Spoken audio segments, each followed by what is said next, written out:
Chairman, I call Materia Toure. Mr. Speaker. Oh, Thank you, Mr. Chair. So, continuing on with the theme in relation to the purpose of this bill and also discussion in relation to rehabilitation, I just want to note for those who are listening and watching this debate for their information, there is a number of options that the government had, four in the main, which at various levels had greater or lesser rehabilitative support. And I just want to identify those that decision-making that the government went through and some criticisms that I have of it. So in the regulatory impact statement that comes with the bill, there's a clear description of the objectives of this legislation, which largely goes to the purpose, and that is protecting the public from reoffending and providing greater support for reintegration of returning offenders. And it talks in this official document about there being a strong link between those two objectives, that improving public safety is very strongly linked to providing rehabilitation for returning offenders so that they have other options than offending to live a good life. It talks about how vital it is to recognise that returning offenders are potentially vulnerable. They are a vulnerable cohort, whether as the result of age, their socio-economic background, their lack of social connections on returning to New Zealand, all of which increase the risk of their reoffending if they're not supported. So core to reducing reoffending and therefore risk to public safety is making sure there is a great deal of support wrapped around those people who come to New Zealand under the deportation regime from Australia. So there were four options that were considered by government. One is an enhanced support service, where more like the refugee resettlement service, if you like, so a wraparound service around the returnees, looking at all of their different needs over a period of time, 6 weeks to 2 months, so that looking at where they were going to live, how they were going to get work, what kind of training they would need, all of those things to help them reintegrate.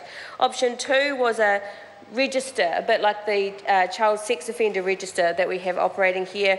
And then options 3 and 4 were mandatory supervision and discretionary supervision. And this bill is a mix of 3 and 4.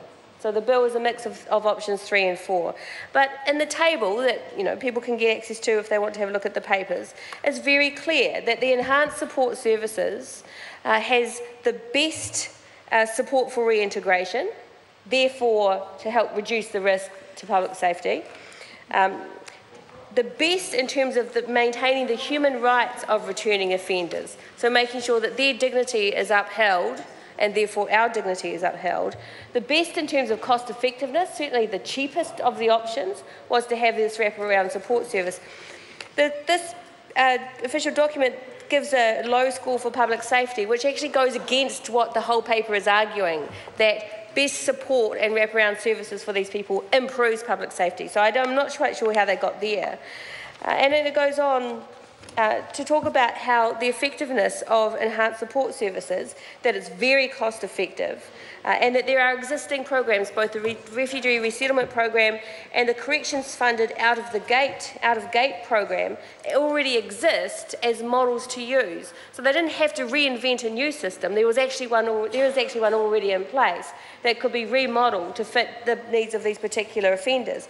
The cost is about $2,000 a person. I mean, it's compared to the existing system that's set out in the bill, we're talking around $4 million a year, I think, if I've got that right from the papers. This enhanced support services costs less than about $1.5 million a year, so very cost effective.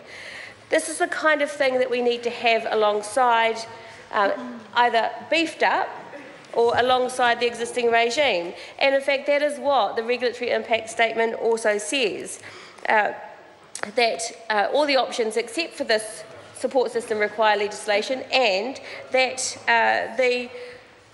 the enhanced support services could be easily run alongside any other regime we have. And this is one of the arguments that has been made, that if the Minister had engaged with members of the opposition and with experts outside of the ministries, those who are involved in the reintegration of prisoners, who've been involved in supporting ex-prisoners and reintegrating back into the community, I think they would have got better advice about how to mould, Mr. Chair. Material to right. Thank you, Mr. Chair. How to mould a better policy that properly addresses both the risk to public safety and the connection with the need to reintegrate. But they didn't ask. And so there is a hole here in a gap in the policy framework that doesn't properly meld the best practice that we know. We know that the more support for reintegration and rehabilitation, the less likely people are to reoffend. That has to be your first step in developing the policy for these returning offenders.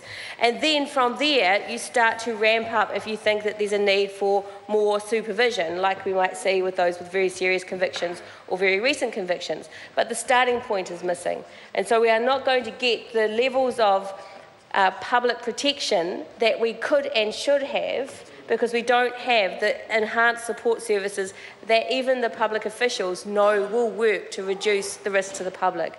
So, Mr. Speaker, it goes to the purpose of the bill, which is too narrow and too constrained to really deal with the overall objective of the legislation.